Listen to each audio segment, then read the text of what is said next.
សេចក្តីប្រកាសព័ត៌មានរបស់ក្រសួងសុខាភិបាលស្តីពីការការពារខ្លួនពីការឆ្លងបាក់តេរីអង់ត្រាក់ក្រសួងសុខាភិបាលនៃព្រះរាជាណាចក្រកម្ពុជាសូមជម្រាបជូនសាធារណជនឲ្យបានជ្រាបថានាពេលថ្មីនេះមានការផ្ទុះឡើងនៅប្រទេសជិតខាងនិងបណ្ដាប្រទេសមួយចំនួននៃជំងឺអង់ត្រាក់ឬហៅថាពឹសធ្យូងនៅលើមនុស្សនិងនៅលើសត្វហៅថាអង់ត្រាក់ឬជំងឺឈាមខ្មៅបង្កឡើងដោយបាក់តេរីដែលបង្កើតស្ពរជំងឺអង់ត្រាក់ឬពឹសធ្យូងជាជំងឺដ៏កម្រប៉ុន្តែធ្ងន់ធ្ងរដែលអាចកើតមានឡើងជាចម្បងលើសត្វពាហនៈនិងសត្វព្រៃលក្ខណៈពិសេសនៃមេរោគអង់ត្រាក់គឺអាចរស់នៅដោយស្រួលក្រោមរូបភាពជាក្របស្ពរក្នុងបរិយាកាសខាងក្រៅស្ពររបស់បាក់តេរីអង់ត្រាក់ធន់នឹងអាកាសធាតុខាងក្រៅបានអាចសម្ងំដល់រាប់ឆ្នាំ30ទៅ40ឆ្នាំនៅក្នុងដីសាកសពសត្វនិងលាមកសត្វស៊ីស្មៅមានគោក្របីជៀមពពែសេះអាចឆ្លងមេរោគនេះចូលក្នុងខ្លួន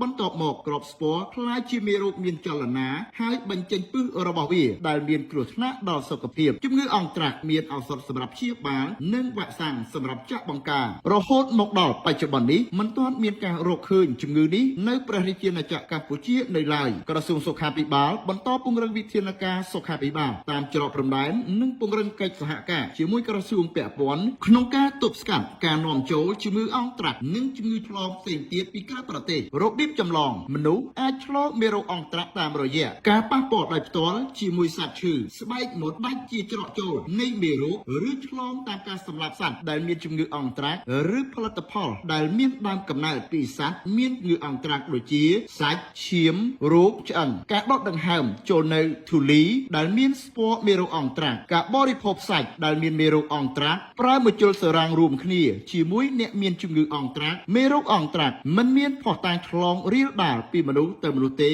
ប៉ុន្តែដំបៅស្បែកលើអ្នកជំងឺអង់ត្រាក់អាចឆ្លងខ្លាំងរោគសញ្ញាមាន3សន្តានលើស្បែកមេរោគឆ្លងតាមស្បែកមានដាច់ឬរបួសដោយប៉ះពាល់ផ្ទាល់ជាមួយសត្វប្រឡាក់ដោយស្ពររបស់មេរោគរយៈពេលបង្ករោគមានចាប់ពី1ទៅ7ថ្ងៃបន្ទាប់ពីការឆ្លងមេរោគអង់ត្រាក់ដុំរមាស់ដែលមានលក្ខណៈស្រដៀងនិងសត្វដខាំបន្ទាប់មកប្រែទៅជាឈឺចាប់ជាមួយនឹងចំណុចកណ្ដាលខ្មៅមាននៅលើមុខក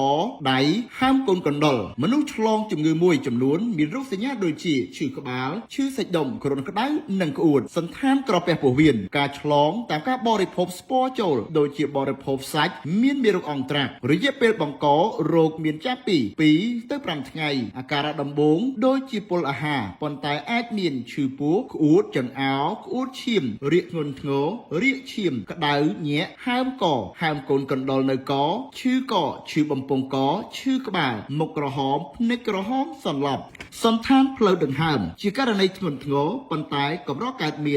ឡើងដោយសារការបរិភោគសាច់មានមេរោគអង់ត្រាក់ឬដកដង្ហើមចូលស្ពរមេរោគច្រើនទៅក្នុងសួតរយៈពេលបង្ករោគមានចាប់ពី1ទៅ6ថ្ងៃរោគសញ្ញាស្រដៀងនឹងជំងឺគ្រុនផ្ដាសាយប៉ុន្តែវិវត្តយ៉ាងរហ័សទៅជាពិបាកដកដង្ហើមក្អួតចង្អោរនិងឈឺពោះឈឺក្បាលបែកញើសអស់កម្លាំងខ្លាំងនិងមានអាការៈឈឺទ្រូងដែលអាចមានកកឈាមនៅក្នុងបេះដូងហូរឈាមនៅសន្ទះខណ្ឌចន្លោះសួតហើយស្បែកប្រែពណ៌ស្វាយវិធានការបង្ការការឆ្លងជៀសវាងប៉ះពាល់ដោយផ្ទាល់ជាមួយសត្វដែលសង្ស័យថាមានជំងឺអង់ត្រាក់ហាមបរិភោគសត្វដែលងាប់ដោយសារជំងឺអង់ត្រាក់សាកសពសត្វដែលងាប់ត្រូវយកទៅកប់ឬដុតកំទេចចោលមិនត្រូវវះពិនិត្យសាកសពដែលងាប់ដោយសារជំងឺនេះទេត្រូវប្រញាប់បញ្ជូនអ្នកជំងឺសង្ស័យទៅកាន់មន្ទីរពេទ្យជាបន្ទាន់ដើម្បីទទួលការព្យាបាលឲ្យទាន់ពេលវេលាឬទំនាក់ទំនងមកលេខ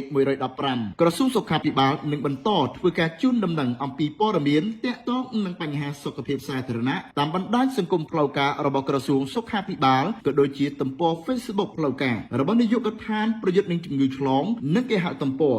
www.cdc.moh.gov.kh សម្រាប់ព័ត៌មានបន្ថែមសូមទាក់ទងលេខទូរស័ព្ទទាន់ហេតុការណ៍របស់ក្រសួងសុខាភិបាលលេខ115ដោយឥតគិតថ្លៃថ្ងៃអង្គារ10កើតខែពិសាខឆ្នាំម្សាញ់សប្បុរស័កពុទ្ធសករាជ2568រាជធានីភ្នំពេញថ្ងៃទី6ខែឧសភាឆ្នាំ